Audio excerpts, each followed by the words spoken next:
জীবনে যত সমস্যা আসুক নিজের সমস্যাগুলোকে নিজেই সমাধান করতে হবে, কারণ বিপদের সময় কেউ আপনার পাশে থাকবে না। নিজেকে নিজের সমস্যার সময় নিজের সমাধান নিজেকেই করতে হয়। হ্যালো এভরিওয়ান, আসসালামু আলাইকুম। কী অবস্থা, সবাই কেমন আছেন?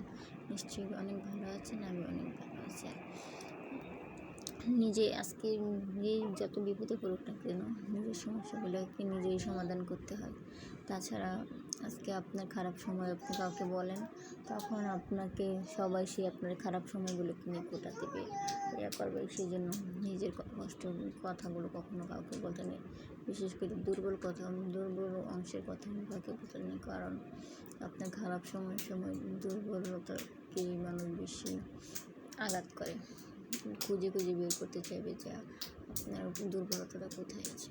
কারো ভালো বা সুখ কেউ দেখতে চায় না, সবাই শুধু কষ্ট দেখলেই খুশি পায়। হয়তো আজকে ভাবছেন যে আমি এত আজকে কষ্ট লাগার মতো কথাগুলো কেন বলছি। মাঝে মাঝে এমন কিছু সিচুয়েশান আমাদের মাঝে আসে যে যেটা নিজের আপনজন এত কঠোরভাবে কষ্ট দেয় যা আসলে সবসময় মেনে নেওয়া যায় না।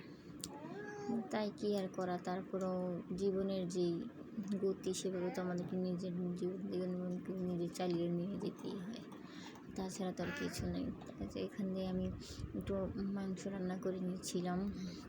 আমি আজকে একটু বিভিন্ন স্টাইলে মাংসটা রান্না করলাম। সবসময় মশলা দিয়ে একসাথে মাখাইয়ে রান্না করি। আজকে ভাবলাম যে একটু মশলাটা একটু কষিয়ে তারপর মাংসটাকে রান্না করি। তাই প্রথমে আমি অনেকক্ষণ যাবত মাংসটাকে কষিয়ে নিয়েছি, তারপরে রান্না করলাম। Thank you.